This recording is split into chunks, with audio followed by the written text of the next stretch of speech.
सुप्रभात छात्रों। आज मैं कक्षा 9 गोधुली भाग 1 के 5वां पाठ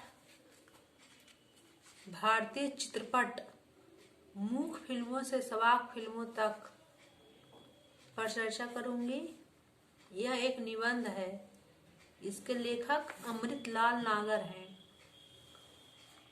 अमृतलाल नागर का जन्म आगरा जिले के गोकुलपुरा में 17 अगस्त 1916 ईस्वी को हुआ।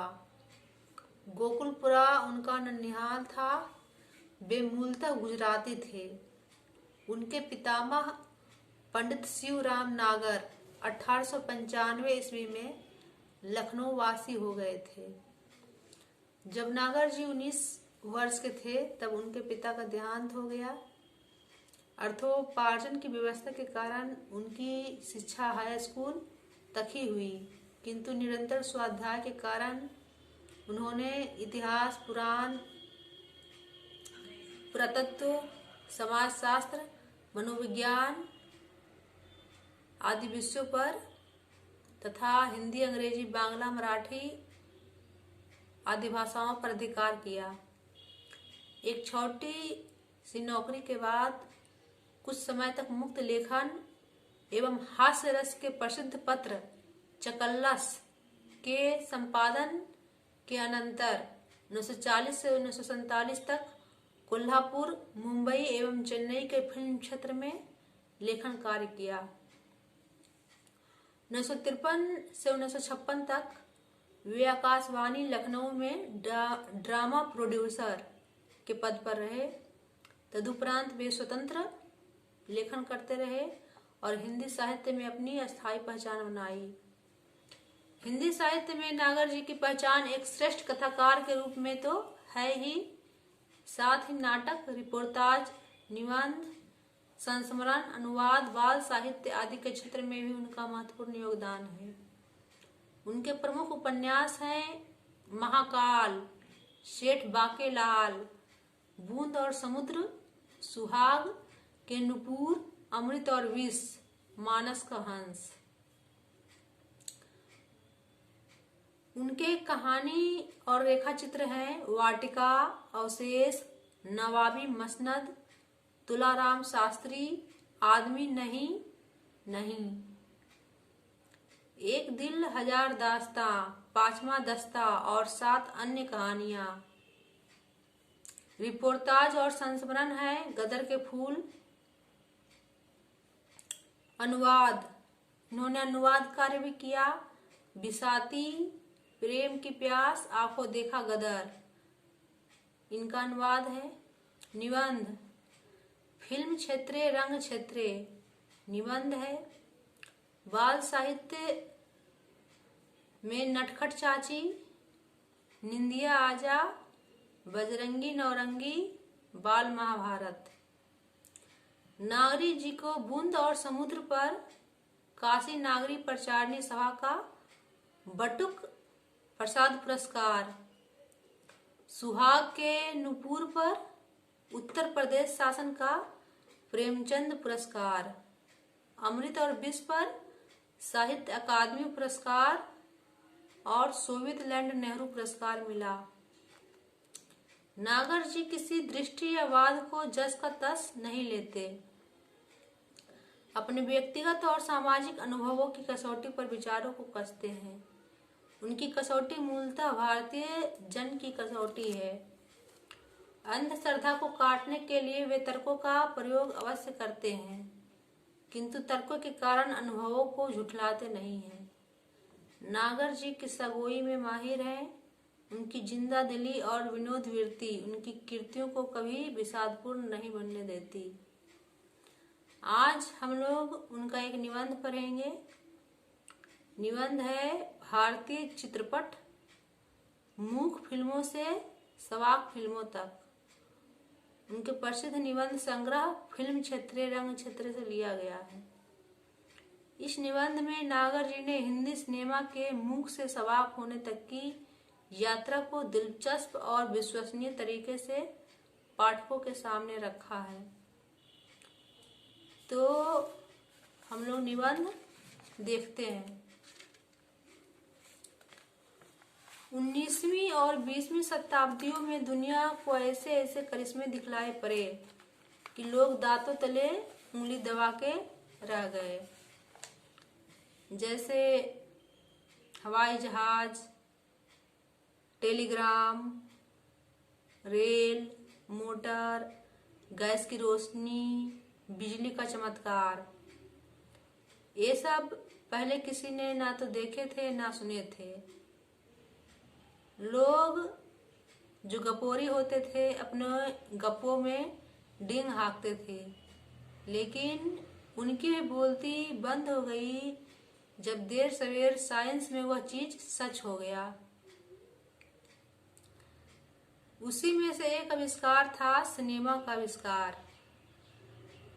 सिनेमा का आविष्कार भी 19वीं सदी के बीतते ना बीतते जादू बनकर लोगों के सिर पर चढ़कर बोलने लगा। 6 जुलाई 1896 का दिन हिंदुस्तान और खासकर बम्बई के लिए एक अनोखा दिन था, जब पहली बार भारत में सिनेमा दिखलाया गया। अखबारों में विज्ञापन निकला, जिंदा तिलस्मात देखिए, फोटो आपको चलती फिरती दौड़ती दिखलाई पड़ेंगी, टिकट 1 रुपया। इस विज्ञापन ने बम्बई में तहलका मचा दिया। बम्बई में आज जहां प्रिंस ऑफ वेल्स म्यूजियम की इमारत है और उसके पास ही चौराहे पर काले घोड़े की मूर्ति खड़ी है, उसके आसपास किसी समय उस जमाने का वाटसन होटल था। वहीं पर भारत का पहला सिने प्रदर्शन हुआ।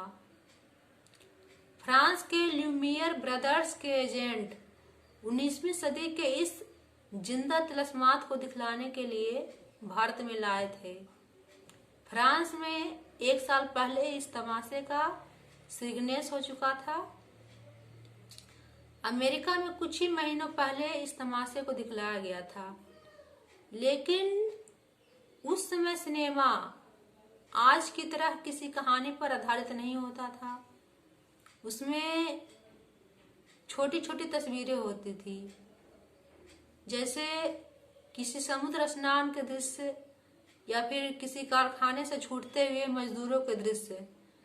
ऐसे ही जीवन की हल्की फुल्की झांकी देखकर लोग बाग खुश हो जाया करते थे।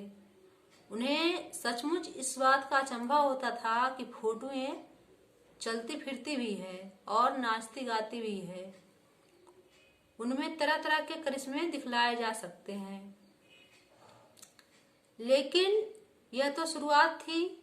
जब बम्बई की जनता को फिल्म का चस्का लग गया, तब उस दिशा में कामकाज भी शुरू हो गया।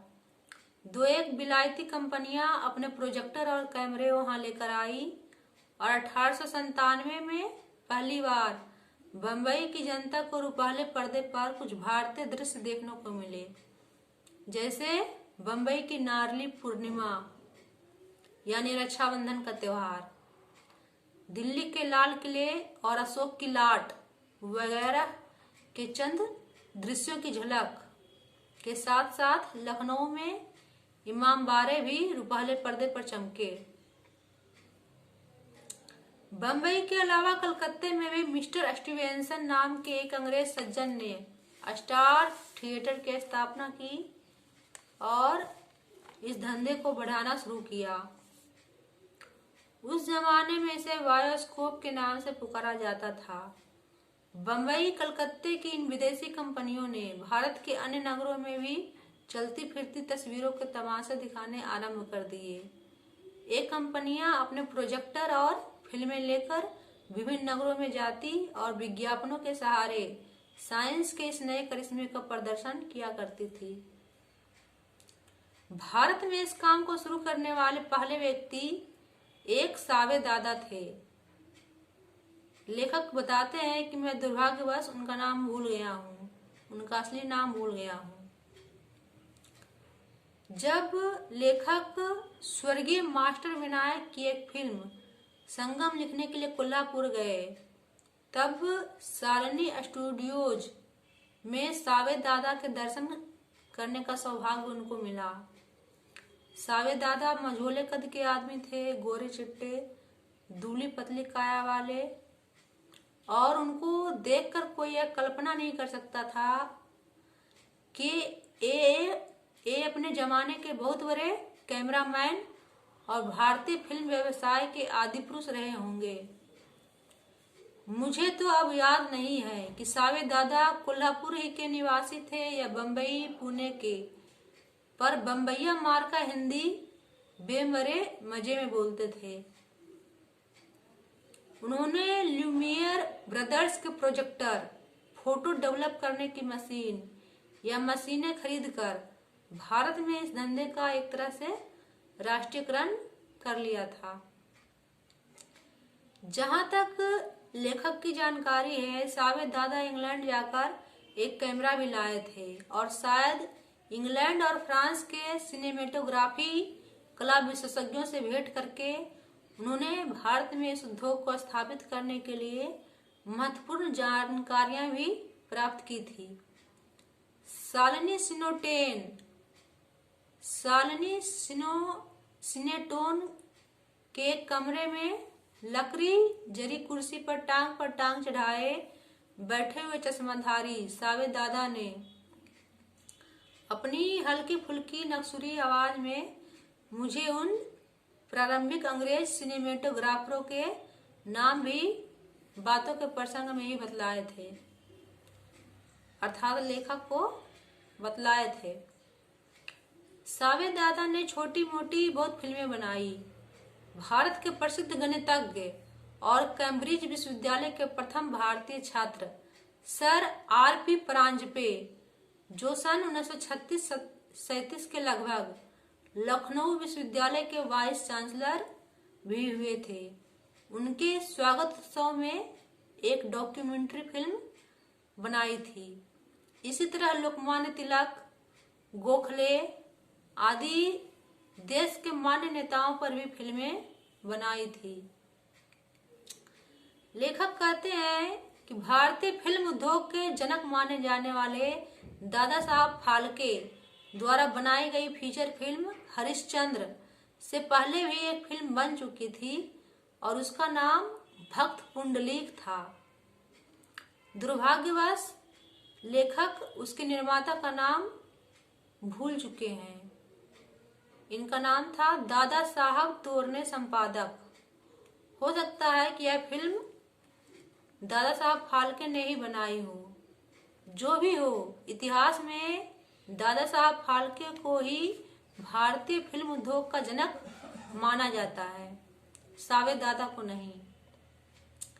इसका कारण शायद यह भी हो सकता है कि दादा साहब फाल्के ने केवल एक ही नहीं वरन कई फीचर फिल्म एक के बाद एक बनाई और इस प्रकार उन्होंने इस फिल्म उद्योग की नींव जमाई।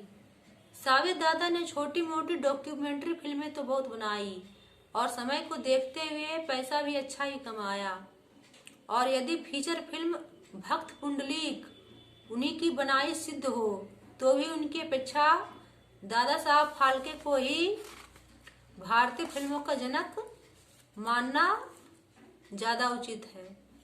भारत सरकार ने भी फिल्म के सर्वोच्च पुरस्कार को दादा साहब फाल्के पुरस्कार कह के ही इतिहास की वंदना की है। फिल्म जगत में सबसे बड़ा पुरस्कार है दादा साहब फाल्के पुरस्कार। सन 1944 में लेखक के मित्र श्री किशोर साहू की पहली फिल्म बहुरानी का उद्घाटन भी दादा साहब फाल्के के करकमलों द्वारा ही संपन्न हुआ। बहुरानी की अर्थपति लेखक के दूसरे मित्र स्वर्गीय द्वारकादास डागा थे। बड़े पढ़े लिखे सुरुचिपूर्ण साहित्यिक व्यक्ति थे। उन्हीं के कारण बहुरानी के निर्माण काल में फिल्मी दुनिया में लेखक का संबंध जुड़ा। दादा साहब फाल्के से लेखक ने भी 2-3 बार भेंट की। दादा साहब फाल्के बड़े दबंग आदमी थे, जोश में आकर बड़े झपाटे से बोलने लगते थे। वे स्वयं को बात बात में महत्व देने से नहीं चूकते थे, परंतु उनमें अच्छाई यह थी कि वे नई पीढ़ी के महत्व को एकदम नकारते नहीं थे। लेखक को अच्छी तरह याद है कि उन्होंने लेखक के सामने श्री शांताराम और श्री देवकी बोस की भी प्रशंसा की थी। मूक चित्रपटों के सुख्यात डायरेक्टर आनंद प्रसाद कपूर, जाल मर्चेंट आदि बड़े नामी गिरामी स्टारों को रजत पट पर लाने वाले बनारस के स्वर्गीय भगवती प्रसाद मिश्र की प्रशंसा भी लेखक ने दादा साहब फाल्के के मुख से सुनी थी। दादा साहब फाल्के अपनी फिल्मों के निर्माता, निर्देशक, लेखक, कैमरामैन, प्रोसेसिंग डेवलपिंग करने वाले, प्रचारक, वितरक सब कुछ एक साथ थे। फिल्म व्यवसाय में रहते हुए उनकी सन 1913 में बनाई हुई राजा हरिश्चंद्र फिल्म देखने का अवसर भी लेखक को प्राप्त हुआ। उनमें स्त्रियों का पार्ट भी पुरुषों ने ही निभाए थे। राजा हरिश्चंद्र की रानी मास्टर सांडुके को ही बनना पड़ा। राजा हरिश्चंद्र के 3 महीने के बाद ही मोहिनी भस्मासुर नामक दूसरा चित्रपट आया और दादा साहब फाल्के की तीसरी फिल्म लंका दहन भारत की पहली बॉक्स ऑफिस हिट कही जा सकती है। उस जमाने में लंका दहन खूब चली थी। बंबई की तरह ही कलकत्ते में एक पारसी व्यवसायी जेफ मादन, जिन्होंने मादन थिएटर नामक सुप्रसिद्ध संस्था की स्थापना की थी, सन 1917 में एल्फिंस्टन बायोस्कोप कंपनी नामक फिल्म संस्था चलाई और दादा साहब फाल्के की तरह ही वे भी फीचर फिल्में बनाने लगे। इस तरह सन 1913 से लेकर 1920 तक फिल्मों में क्रमशः पौराणिक कथानक ही अधिकतर लोगों के सामने पेश हुए। तीसरे दशक की सबसे महान फिल्मी हस्ती बाबू राव पेंटर थे। सांवला रंग, दुबला पतला शरीर, आंखों पर चश्मा, लंबी दाढ़ी युक्त श्री बाबू राव पेंटर का व्यक्तित्व बहुत ही सौम्य और शालीन था। आज के सुप्रसिद्ध निर्माता निर्देशक श्री वी शांताराम, स्वर्गीय बाबूराव पेंढारकर, भालजी पेंढारकर और स्वर्गीय मास्टर विनायक आदि जाने मानी फिल्मी हस्तियों के वे गुरु थे।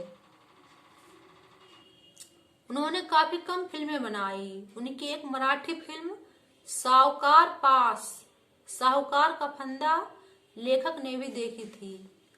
वह अपने जमाने की बड़ी ही प्रसिद्ध फीचर फिल्म थी। इसी दशक के लगभग अंतिम काल में कई नामी गिरामी फिल्म स्टार हुए। जिल्लू, जुबैदा, मास्टर विट्ठल, ई बिल्लू मोरिया, डी बिलो मारिया, गौहर, सुलोचना, माधुरी, जाल मर्चेंट, अरमलीन, पृथ्वीराज कपूर आदि स्टारों का यही जमाना था। और इसी दशक के अंत में सन 1930 के आसपास बंबई की इंपीरियल फिल्म कंपनी ने 100 नाचने गाने बोलने वाली फिल्म आलम आरा का निर्माण किया। मादन की बोलती फिल्म श्री फरहाद भी इसी समय के आसपास आई और फिल्मी दुनिया में एक नया युग आया। इस तरह आपने देखा भारत की प्रथम मूक फिल्म थी राजा हरिश्चंद्र और भारत की प्रथम बोलती फिल्म थी आलम आरा। तो किस तरह मूक फिल्मों से सवाक फिल्मों की ओर भारतीय सिनेमा का रुख हुआ, इसी बिंदु पर यह निबंध केंद्रित है। धन्यवाद।